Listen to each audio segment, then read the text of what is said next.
Good evening, everybody, and welcome to the meeting of the Joint Standards Committee held today, Monday, the 1st of December at 4 o'clock. For those watching, we hope you find it interesting, although there will be part of the meeting which will exclude the press and public, which I will talk about in a moment. Firstly, apologies from Rose Mazza and Councillor Pavlovic may be late. Any other apologies? No? Any declarations of interest?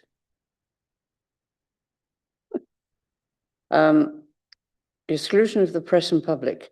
On item 3, I'm saying to you, we're asked to exclude the public during consideration of item 9, particularly annexes A2 and B2, which involve consideration of exempt information, which is likely to reveal the identity of individuals.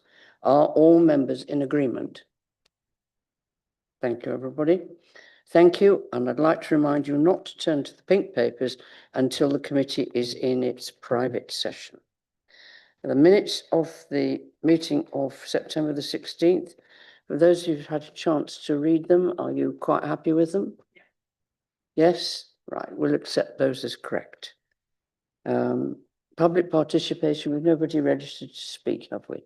No, that's fine. Right, so we now get to item 6, and Chris, it's your item here, which is the review of Joint Standards Committee procedures, and you are able to respond to questions, should there be any. Yeah, right, thank you. Good afternoon, everybody. First of all, apologies for the sound of my voice if it cracks and breaks and disappears from time to time. It's I'm doing my best to overcome it. I've a large bottle of water to try and get me through this, so I appreciate any patience you're willing to offer me. The report that's before you is agenda item 6. This is a report on the amendment to the Appendix 29 of York's Constitution. It's found at page 3 through to 46 of the supplementary bundle, and it includes 2 annexes. The first annex is the proposed new draft for Appendix 26, and the second annex is identical, only it also has extensive legal notes and explanations for the reasons for the various changes that have been made to the existing Appendix 26.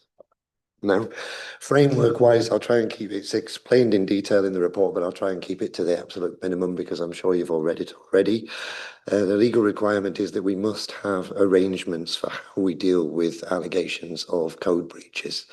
However, there's no statutory guidance, there's no regulations, there's no code of practice. It's entirely at our discretion as exactly what arrangements we use.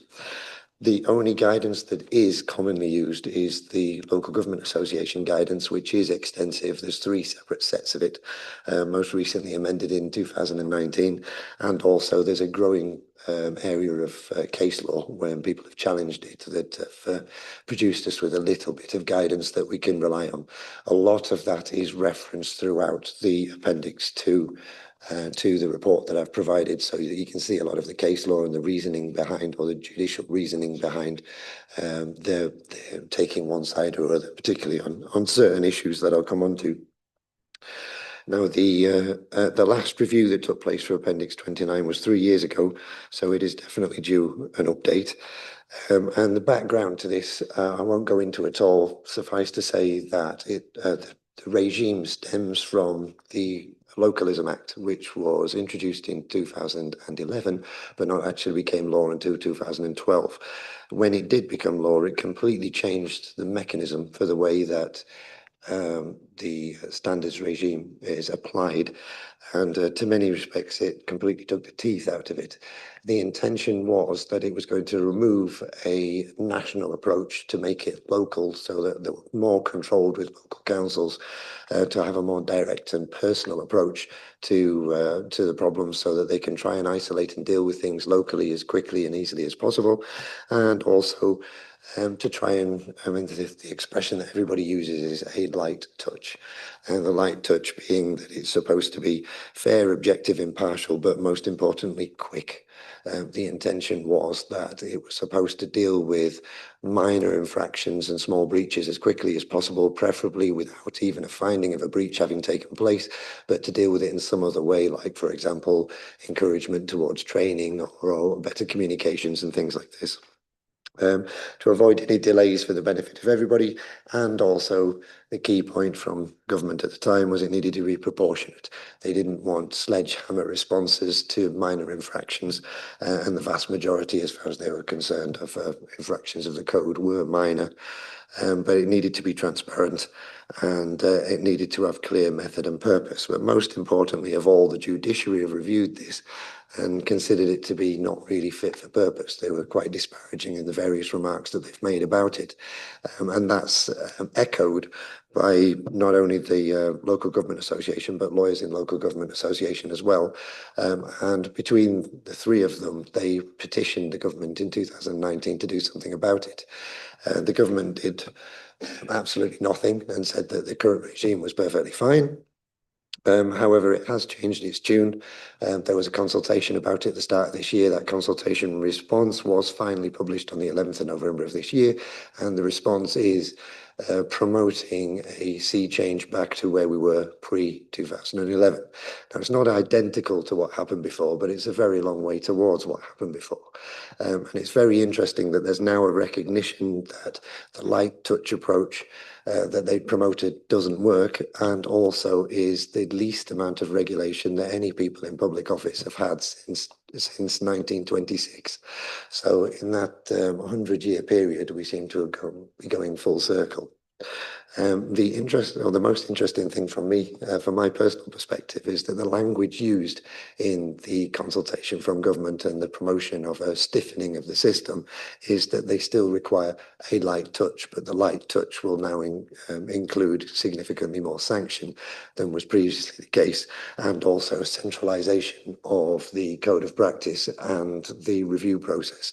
And by review process, I mean appeal process, in that if someone's not happy with the way that the regime is working, they would then have an avenue of appeal, which currently was very much discouraged and actively, up until now, promoted as being non-existent in the system, save for judicial review, which is where the case law comes from, and a possible referral to an ombudsman, which is all that currently stands.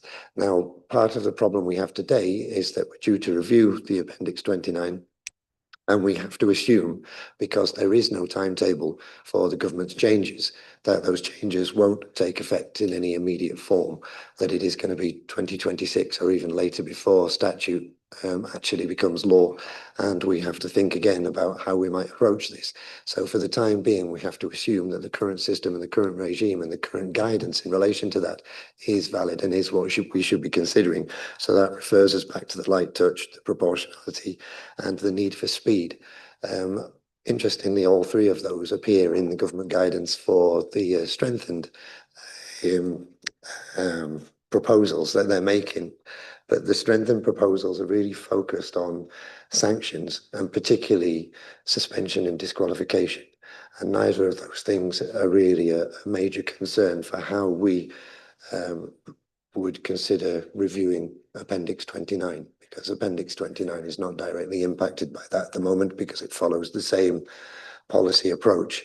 And were those sanctions to be imposed, the current proposal of Appendix 29 would fit nicely with them, and it would just become an additional to the back page about options for sanctions. This leads me on to the three key points that we have from the proposal. The first one is that it's important to recognise that only yourselves, only this committee, has the power to make a finding of a breach and subsequently impose sanctions. It's really important one of the reasons I'm stressing this so much is because in the current Appendix 29, it's a little bit confused in the way it's drafted, and it often gives the impression that decisions about whether someone has breached a code or not are being made by the monitoring officer. That is not true. It's not correct. It's not true law. And in fact, it's completely against the powers that have been given to the monitoring officer, which don't go that far.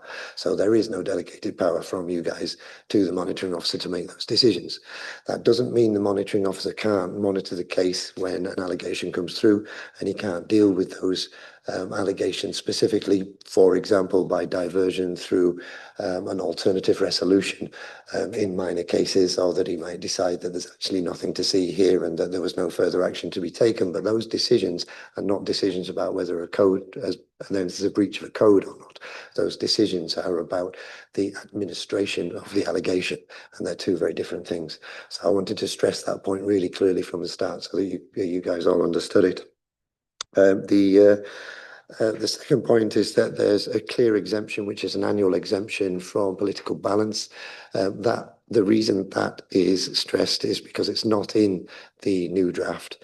It doesn't mention that at all, for reasons I'll come on to if you want me to explore them later. But the reason I'm stressing it now is because part of the new draft takes away the concept of subcommittees as an unnecessary, overly administrative layer, which just seems to slow down the process and cause a number of problems along the way.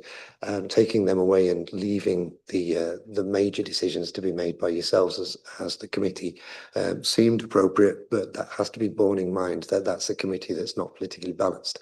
And so it leaves open a suggestion or criticism potentially that there's a political motive in relation to any decisions that are being made. And this is the reason that I've highlighted it. And the final point is in relation to quorum. Now, quorum for the committee is set rather bizarrely at 4. Most of the other committees are set at 3, but this one's at 4. That's repeated throughout the Constitution, and most notably in Appendix 6 and Appendix 7. Now, it would be my suggestion that were you to follow the recommended redraft of the Appendix 29, that there ought to be a recommendation also that there's a rethink on the quorum, because a quorum of 4 is never a good idea when the committee is set specifically for a disciplinary decision. If it's set for a disciplinary decision, I would suggest that either a number of 3 or a number of 5 would be better, because it's easier then to come to a conclusion and have less dispute when you have sort of split on the fence, 2 on one side and 2 on the other. You seem to be asking for trouble, and more importantly, extending the time that it takes to find a decision, which is, I suppose, the most important thing when we're looking at trying to be speedy in the way we deal with these things. So with those 3 notes in mind, the final point to make by way of introduction to the report is that the proposals are specifically tailored to try and comply with the council's own plan, particularly in dealing with things fairly, with openness and accountability, and with clear attention towards equalities and human rights. Now, in respect of human rights, there's another point to make, which is the right to a fair trial, which is Article 6 of the Human Rights Act, or Schedule 1 of the Human Rights Act. The right to a fair trial does not apply to these proceedings, and it's often referred to erroneously that it does. In fact, it's also referenced in the current government guidance for the proposed changes, and it shouldn't, because it doesn't apply, because this is not a court, and the decisions that are being made here are not to be dealt with by way of court proceedings. There is a judgment referenced in the report in the second annex with the commentary that I've put in there specifically, where a judge makes clear indication that he has absolutely no problem with the committee dealing with things as a round table approach, where people is very friendly and people are asking questions and exploring other people's opinions and exploring other people's memory about what may or may not have happened in order to try and establish on balance of probabilities whether a breach has taken place, and if so, whether it would be appropriate for any sanction to be imposed. Now, that approach is very different to a court, which is an adversarial system where it's confrontational. People turn up nervous, shaking, standing in a room where everybody's eyes are on them and having questions fired at them in a very intimidating way from all sides. And that's a very different way of gleaning evidence and understanding what may or may not have gone on. It's very interesting, actually, that there's a shift in childcare law towards and family cases generally towards this inquisitorial way rather than the adversarial way of dealing with things. And courts are much more round table now than they used to be, and a lot less confrontational. Now that's fine when you're dealing with kids, but the courts are this sort of shift in court's approach, and particularly judicial review approach to this, is that we as a committee ought to be approaching things in a more conciliatory way to try and understand what's gone wrong.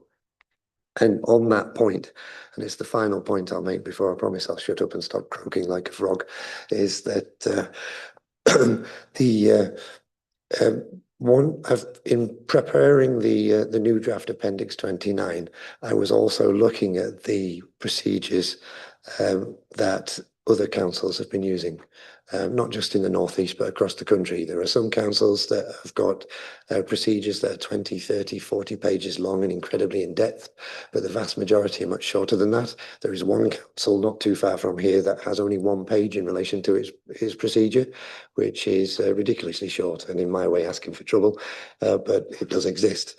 Now, one council nearby in the Leeds area makes the point that when they're considering sanctions, or not even sanctions, but when they're considering how they might deal with the issues, they're recognizing that some of these issues are not specifically the responsibility of a councillor, even though the councillor might be demonstrating personally a breach of the code of conduct. And it may actually be a wider concern that the procedures of the council as a whole, or the guidance or the training for the council as a whole, is inadequate for one reason or another, and that when the committee is considering a response approach, it ought to consider not just direct sanction or imposition or suggestion towards the subject member, but it ought to think also about the wider impact on the council as a whole, and whether the council could do things differently to help councillors. And I suppose in the focus on this, it does give you a bit more of a picture of the round table response, that we're supposed to be looking after each other to make sure that the councillors are upholding the highest standards of conduct that we possibly can, and everybody's working together to try and achieve that.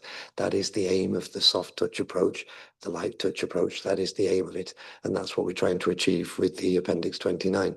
Now, I haven't gone so far as that in the draft that I've provided for discussion today, because I tried not to be too distracting, and I wanted what I wanted in the draft that I've prepared is for things to be bullet pointed in as clear a way as possible. The regime under the Localism Act is really straightforward, actually, deceptively straightforward. There's only really 4 levels to it.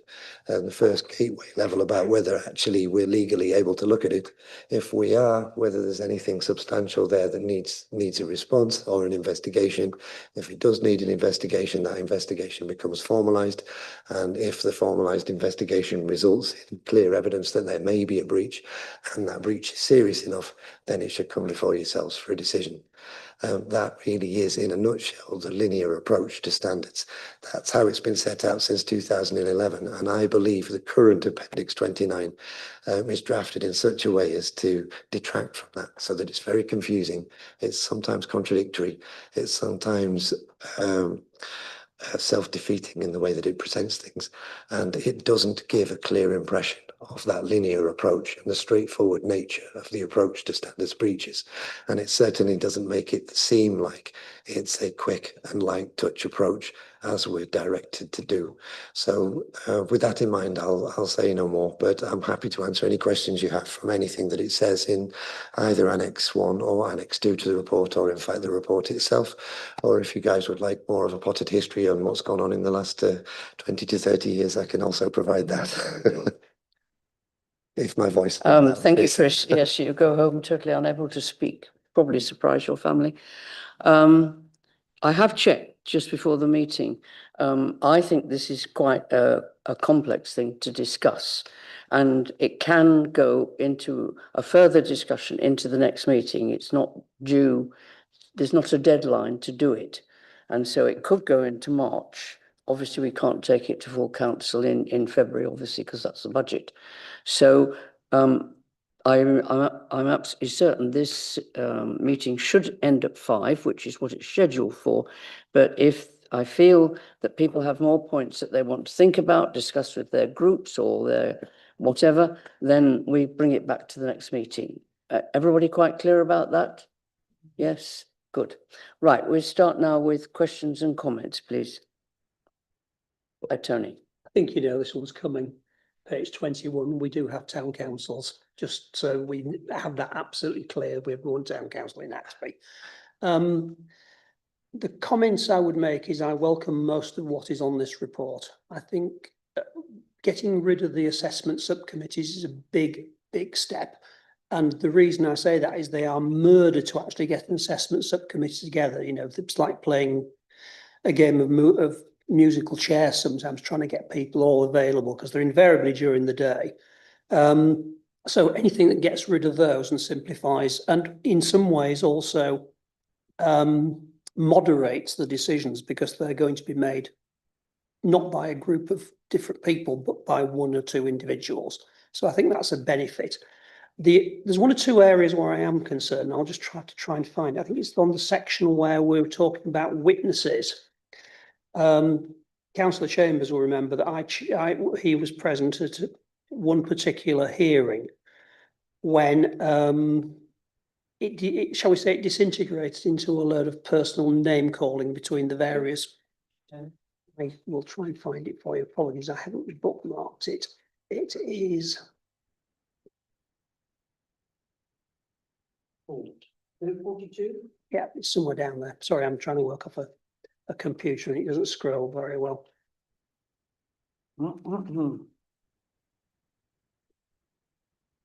Yeah, that one.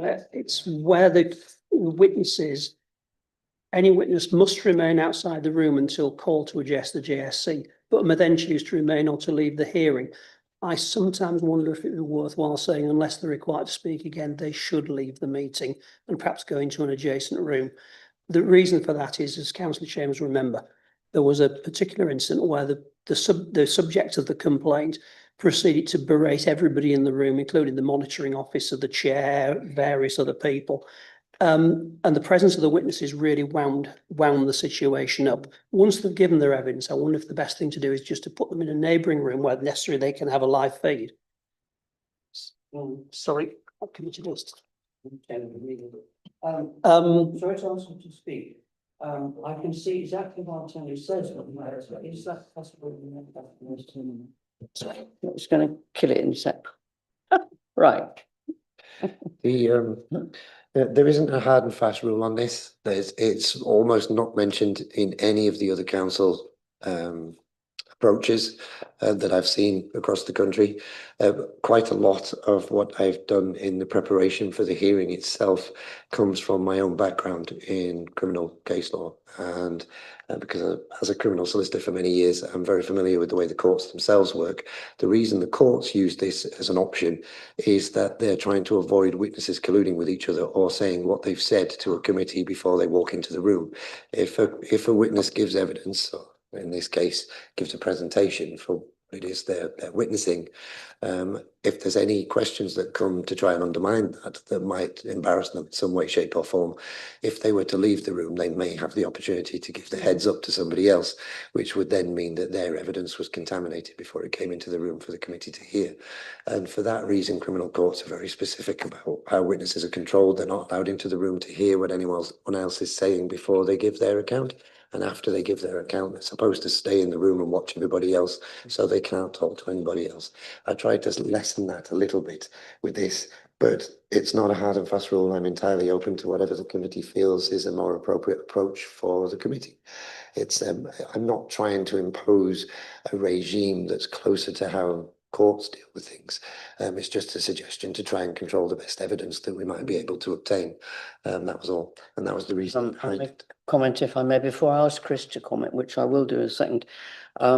If they went out of the room, we'd have to have two rooms, one for the witnesses who are about to appear and one for those who have just appeared.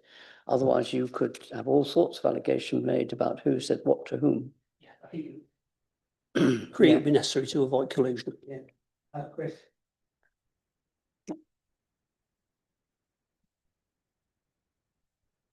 I don't really think I've got much to add to, to what Tony's had to say. Yeah, I can certainly go along with that. Yeah. I'm sorry, Chris, I'm not clear. Do you think they should stay or do you think they should go? Oh, I'm sorry. I don't see that there should be any mandate one way or the other. I'm quite happy with what's currently, in the procedure. They may choose to stay or they may choose to leave. But it's the witness's choice. Yes, this is the witness. And we'll go, Yeah, Jenny and then Chris. I'm looking at 49B at the moment. Yeah. Okay, Jenny, then Chris, and then sorry. And then Thank you. Diane. Yeah. So I think I agree. I think it's very hard to manage to have two separate rooms for those who've given evidence, and I mean, I think that's overcomplicating the matter. I would hope, although I appreciate this isn't always the case, but I would hope that a chair could remove a witness if they started behaving in the way you've suggested. Obviously, that wasn't possible at that time, but that would be my response. If someone's actually interfering in the hearing itself, then there are ways to prevent that via the chair in any event. The only thing I think matters is keeping witnesses who are about to give evidence separate, so that their evidence is uncontaminated. So I support what's in the papers. Yeah, obviously I've seen lots of reports in my time, and then here we get the provoke a discussion. But I personally, very simple, I don't need a discussion. I actually think this amended annex is absolutely fine for me in every way. I think it was very useful to have the sort of read of, why and everything like that. On the particular point about witnesses, I'm fine with it as is. I see the logic. I mean, we're going, logic of going to keep all the witnesses in 2 rooms for those that have spoken and those that haven't. It would actually be far more than 2 rooms because you can't have all the still to speak witnesses together. Otherwise, no. But I'm perfectly fine with this. I do think it's frustrating that government keeps going back one way and then the other, because obviously normally in life we have things change to gradually improve them and gradually get things better in a direction. But with this, we just go one way and then we go the other. And so for me, we should have as little tinkering as we can when, obviously we have to sort of keep rewriting these things. And yeah, I'm perfectly fine with it as is. Thank you. I think probably for my first question, I think you've already answered, Chair, is that does it go to full council? And clearly it does. That was one thing I wanted to say. I wanted to pick up from the parish perspective. Can I just first of all say to officers, thank you for a very thorough report. Must have taken quite a long time to draft everything. And I did actually read through the report that the government issued out. And I don't think that we as a committee really were much different to a lot of other comments from across other councils around the country. Although the councils' names weren't given, but it was nice that I think, particularly around the sanctions, that we are all singing off the same hymn sheet. From a parish point of view, strangely enough, I was talking to Councillor Fisher just before the meeting started. In my own parish, for the first time in over 20 years, we had a complaint made by a member of the public. And the complaints for my parish council is 1A4. Thankfully, I did read up and the issue was resolved, but I do think it would be useful that once we agree to the final draft and it's agreed by full council, that we engage with the YLCA and encourage, we can't tell parish councils, but we encourage parish councils. I wouldn't say to take the whole thing, because obviously we don't go into that much depth at parish level, but to encourage them to maybe look at their own complaints procedures that they actually have in place.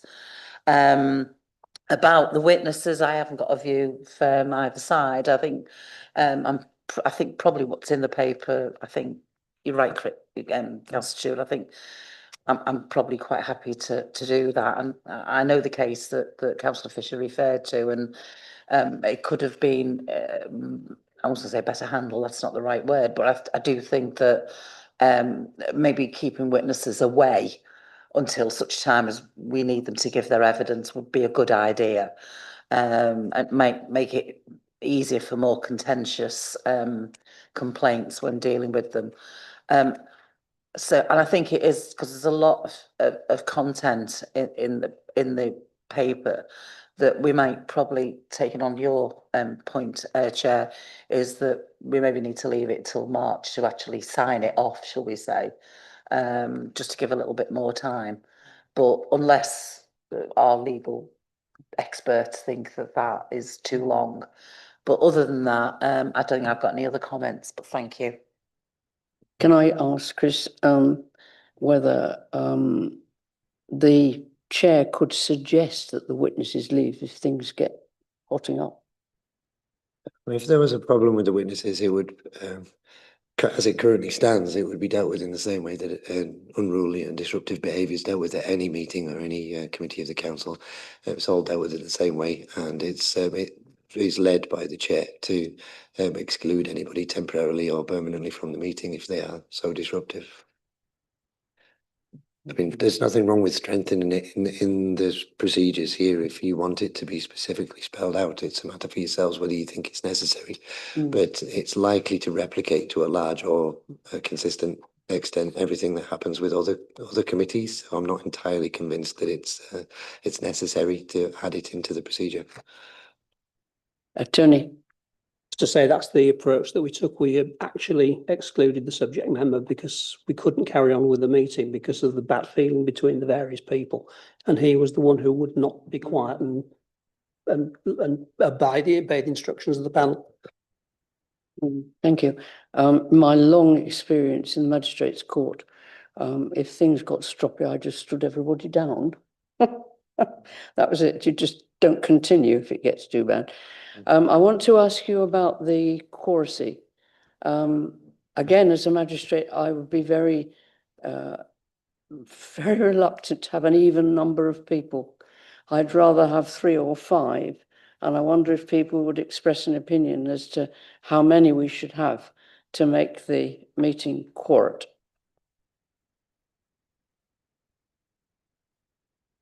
Thanks, Chair. Just on the point of the paper itself, I think it's absolutely fine. So if there was going to be a vote, that would be my vote. On quoracy, I think you're absolutely right. It's a nonsense to have an even number because there's potential for chairs casting votes so often, which in and of itself can be problematic. So if I had a preference, and I do, it would be 5.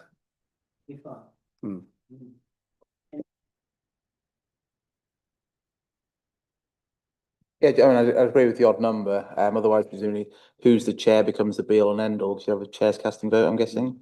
Yeah, so I'd say 5, because obviously when it's the main committee, it shouldn't be that hard to get 5 there. I agree. I think 5 seems to me a sensible number at all. The problem with an even number, I'll come to you in just a second, is that you end up with the chair's casting vote. And really, that's not a very good idea. It's much better to have an odd number and then you know exactly where you are. Chris?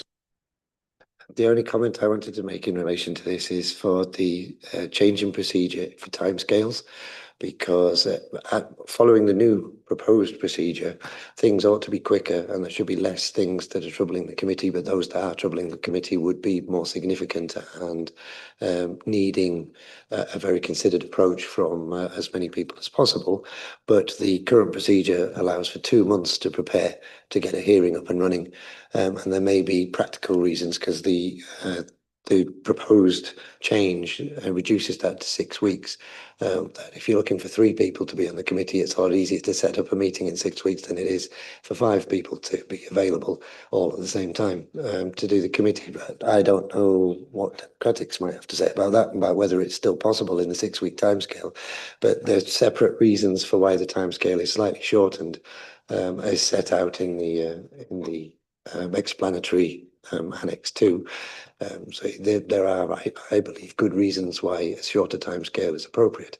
The only comment I'm really making is that if you're trying to get 5 people, it might be more difficult than trying to get 3, that's all. You can see that might be a problem, but I still think it should be 5. Yes, Mike? Because proportionality doesn't apply. Doesn't. There is the potential that you still get, if you had three, and this is just my view, you have potential to have a more skewed committee. That's why I think by saying we're having five, you've got much more chance to have a balanced quorum. That has been a problem elsewhere. Okay, I would like just to talk a bit about the sanctions. I know we're jumping about in the report, but I really would like to start the discussion on the sanctions because they are really very different and very important. Just to say, every time it says parish council, it needs to say / town council. But you can alter that, can't you? Well, somebody can. Okay, on page 19, can I have some comments about the paragraph 54 on sanctions?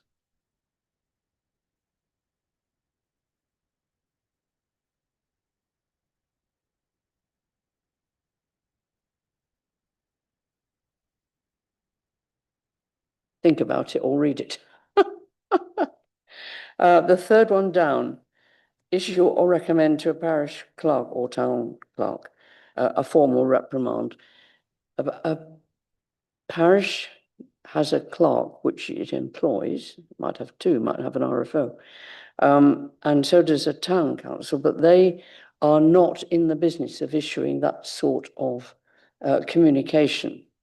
And I think that one is problematic.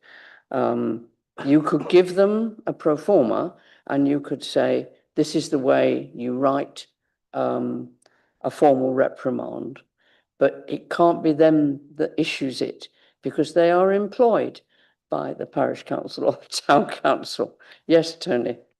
You can simply sort this out by saying issue or recommend that a parish or town council issues a formal reprimand. The clerk cannot issue a reprimand. It's not within their powers, but the council can issue a reprimand.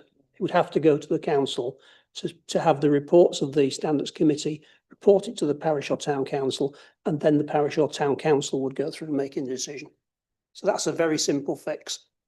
Yes, it is, and it's certainly that becomes feasible. But you can't have an employee, if you like, issuing a reprimand to the people that employ them, otherwise they might find they're out of the job very quickly. Chris, would you like to comment? My only comment is that the only power for decision on sanction and imposition of sanction, so the issue of a reprimand, sits with the current committee. The parish council cannot legally impose its own sanction. It doesn't have that power.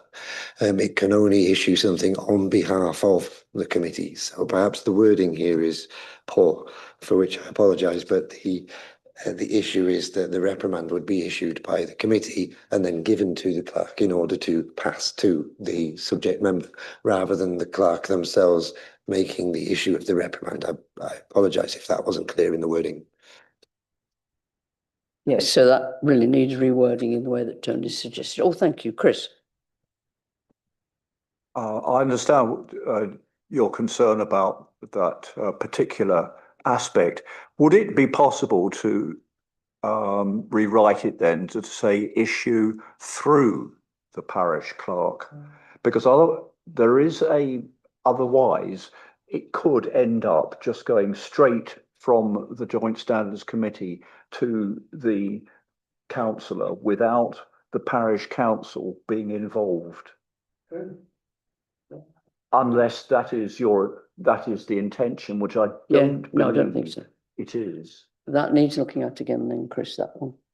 So it may be the actual physical issuing is done by the parish clerk or the town clerk, but it can't come from them. No, that's correct. Yeah. Okay, yes, Mike. Thanks. Thank you. If Chris could just clarify that when a formal reprimand has been issued in whatever forum it is to a parish council, town council, or city council, how is that recorded? Because if it exists and nobody actually knows it exists outside of the issuing committee, then it's almost as toothless as what we had before. So I think there has to be, I mean, this is just my view, that there has to be something recorded against that member that the public can then become aware of. Because a formal reprimand should be a really significant sanction against any individual. It's like, you know, in any workplace, it's a warning, a final warning and then dismissal. But I mean, we don't have those powers. But I do feel that we should, when we take that really significant step of issuing a formal reprimand, that it should be recorded on the council's website or the parish council's website. Yeah, I think that takes Chris's point a step further, because you're quite right, Chris. It could go straight from the issuing person to the person who's being reprimanded, and nobody knows a thing about it. Yeah, it's a good point. Chris, will you comment? Because it's a formal sanction decision as a reprimand, it is published as a decision notice and also with its reasons specifically to the various members. So it's supposed to be in the public domain as such, and it can therefore be published on the council's website. It's new because it's an addition that I've put in there that isn't replicated in very many other councils' sanctions list. The purpose of it, as I saw it, was a follow-on from a conversation that this committee was having at its last sitting, which was about spotting patterns of behaviour in councillors. Now, it seems to be a perennial problem that some councillors, I'm not talking about York now, I'm talking about generically across the country, some councillors are more predisposed to breach behaviour than others. But when they come before the committees in order to decide whether or not a code breach has occurred, the committee is just bound, because of the wording of the Act, to look at that breach itself and only that breach. Because it has to be part of the allegation itself that's in writing, and the case law is really clear on this, that you cannot go beyond the allegation. But I would suggest that when considering sanctions, that's outside of that framework, so you can still look at past behaviours in considering sanctions. And the reason that's important is because a sanction a councillor may get may be different if you're also aware of the fact that they've been found in breach of the code on 5 or 6 previous occasions, especially recently. Now, it also has an impact potentially in concert with one of the other sanctions, which is reporting before full council. Because if you are going to report something before full council is that's the apex of everything the council does. And if at that particular meeting, it's then referenced for everybody's attention and everybody watching that council has received, that particular councillor has received a formal reprimand for their behaviour, that has a salutary effect that currently doesn't exist in the sanction process that we have, and that was the intention. But I appreciate the point that there isn't also a condition in there for the preparation and containment of a register, which is, I think, what you're really getting at. And that the monitoring officer, of course, keeps the, as he must, the register of financial interests, for example, and he has to keep and maintain that register, which is separately recorded in the Constitution, that's his duty to do. But it may be the case that it would also be appropriate for him to keep a separate register for reprimands that have been issued for the purpose of referral back whenever the committee finds itself in need of considering sanction. But it's really important to make it clear that we can only talk about past behaviours when we're considering sanctions, not when we're considering there's a breach. So we can't use it as you would in a court process to say, well, this is what they call bad character is the expression they use in criminal courts, which implies, well, he's burgled 5 houses dressed as Superman. So if you find him in the street with a bag called swag and he's dressed as Superman, like as not, he's responsible for the burglary that just happened down the road. That reference to his previous convictions becomes all important in trying to establish whether or not he's committed an offence. We're not allowed to do that when we're considering breaches. So just because someone has a track record of being really poorly behaved in a certain circumstance isn't something that we can use when we're trying to establish whether or not a breach has occurred on this particular occasion. So we have to have a clear line in how we present it. But I'm open to suggestions for how that might be reworded in the sanctions if that's what you would like. Thank you, Chair. I think either that as a bullet point with and recorded against that member's name publicly, or a separate bullet point saying that where a formal reprimand has been issued, that it will be contained within the council's website, or if we decide to raise a formal reprimand as part of a report to full council. I mean, I think that's a further discussion point. But, you know, at the end of the day, and you know, the only point I will make on this is we are elected and we represent our constituents. If those constituents aren't aware of negative behaviours, let's say, or proved negative behaviours, it can be a very difficult to then convince them otherwise, and that applies to all of us, including parish councillors. So if we go down that route, however we decide as a committee that should be recorded against that member's name, it has to be made public. I mean, that's my very strong view. Yes. I just want to make a quick point on the back of the councillor's comments, in the sense that the whole premise of this is that ultimately the electorate will decide on somebody's conduct. So then you need to consider if ultimately the electorate will decide what information you then share with the electorate. And I think that's that is the premise of this particular and how it works. Yes. So I think that's the thinking. That's when the Standards Commission used to exist. That was the thinking. Ultimately, the ultimate sanction is the electorate deciding. So it's what information you choose to share with the electorate is important. Yeah, it's not actually on that point. It's another point. There's a notice here that says the monitoring officer to offer the subject member specific training or assist the parish council to offer such training. We know we've had a number of cases where the decision has been that that member should undergo or should be offered training, and we have discussed it previously, and we know that some of the people concerned have ignored it and not done the training. And I'm just wondering whether we need to toughen that up, where there is a requirement for them to undergo the training. I don't know if we can do that, but I know we've discussed it on a number of occasions. I think, Diane, that if there's a requirement to do training, we have to have a sanction if people don't do it. And I think that's where the problem comes. But I'd ask officers to think about it.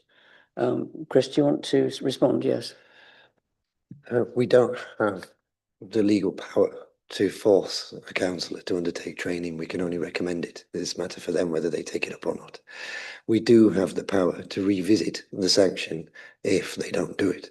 So we do have the point that if they don't comply within a reasonable time, we can re-review the situation and decide whether it's still in the public interest for an alternative response to be taken. I believe it is in the notes at some point, possibly earlier on, in relation to the informal responses.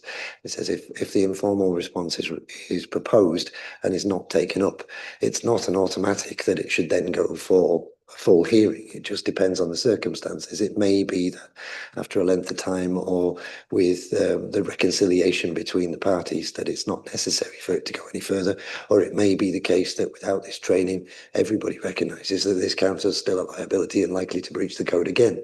And if that is the case, then a different view will be taken, and perhaps saying, well, we've tried to do this informally, it's not working, so we're going to have to put it in front of the full committee and they're going to have to stiffen up the response with the sanctions that they're opposing. They can't force you to do the training, but if you don't do the training, they can think of other things that they might do to you, particularly publicly, or referring in front of full council, for example, that you're not towing the line and you're refusing to do the training, for an exposure in the response to try and address the fact and corral them into following the line. One of the sanctions that are perhaps strongest in relation to that is impressing upon the leader of the political group, if they are a member of a political group, to suggest that they also help to corral that subject member into the benefits of doing the training, and the fact that it's freely provided for them to do it, that it's not actually going to cost them very much, but it potentially could be really helpful and save the need for them to go through the process again in the future. And if it's coming from multiple angles, that's really helpful. It's of note at this point that Leeds Council, specifically in their set out of their procedures for how they deal with these breaches, include the need for the whip from any particular party to be involved and as a separate party to any hearing, along with the independent person, the monitoring officer, and any witnesses and the parties themselves. They also insist on the whip being present at all times for anyone that's part of a political party, so that there's an added incentive for that person to be more conciliatory and to look for a positive response that might prevent them from coming back in front of a committee again in the future. Now, I haven't taken that line in the recommended procedure as I've set it forward now, so I thought it was unnecessarily over the top for the circumstances, but you may take a different view, and of course it's your decision, which is why I'm offering out there as a possibility now. Can you stop there? Sorry, yes. One of our biggest problems is somebody who isn't whipped. I was just gonna, Yeah, press me button that's to right. say Yeah. exact same thing. It's fine if they're part of a political Yeah, party. that's right. I would expect. Mm. I Right, would we're going expect to the have to keep leader- going. Yeah, I want sorry. to ask something, please, Chris, which I think is implied, but it's this business of being removed from things. So it says if the subject member is also a matter of a political group, that the subject member could be removed from any committees or subcommittees. What happens if the member is not a member of a political group?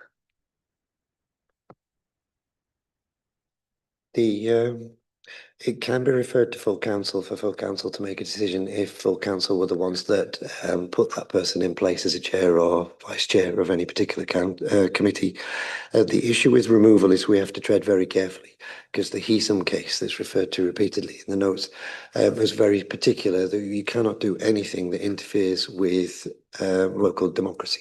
Yeah. So if somebody's elected and their mandate is that they're expected to do a certain thing for the public, you can't interfere with that by restricting their ability to do that. You can sanction them as much as possible as long as you're walking around that problem. So if that person is a member of a particular committee that you find, say, I don't know, say the allegation is something to do with impropriety, and they also happen to do with property, and they also happen to be on the planning committee, you might think that them remaining on the planning committee might be discouraged in the circumstances. But you have to be very careful to make sure that they weren't elected as a mandate specifically for planning purposes for any particular reason. It's perhaps a bit of a arbitrary example, but it's the point is made that you have to be very careful to make sure that you're not impacting democracy when you're removing anybody from something. Right, we're running out of time. I want to say we haven't finished this section. I want everybody to take it away, please. make sure you get comments from your group or your parish council or your, I don't know, your local representatives, whatever it is, and make sure those comments come in, please, before Christmas, so that Chris and the officers can get a chance to see them. There's an awful lot in it, and Chris has done a very good job despite being at death's door, and we're very grateful to him, but there's also a lot that we might want to say. Is that okay? So I want to move on to the work plan, please, which is presumably on the last page, and remind you not to display the pink papers which are coming next.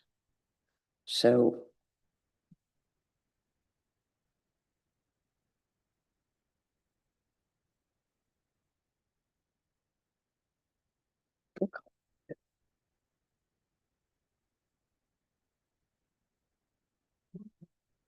oh, thank you.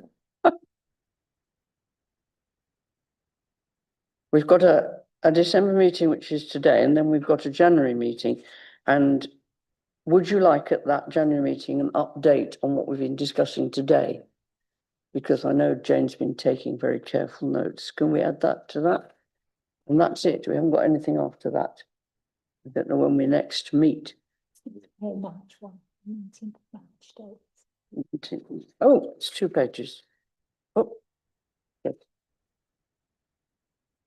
And again, we need to try and finalise the review on that date. Yes. Just one question, which I should have thought of earlier, but unfortunately, we haven't run out of time.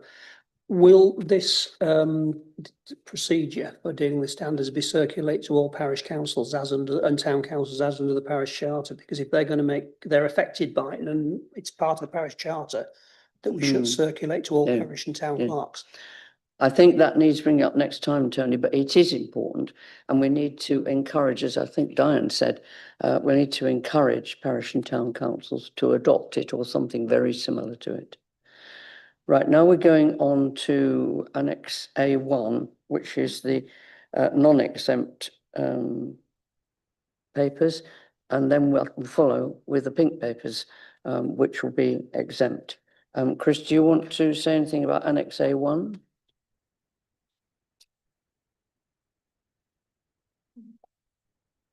Really one come up, hasn't it?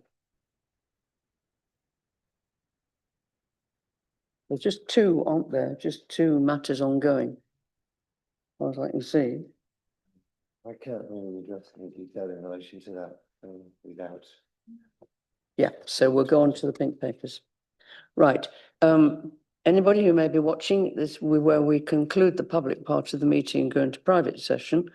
And just to remind people not to turn to those pink papers until we are in that session. Thank you for watching if you were, and we hope to see you next time.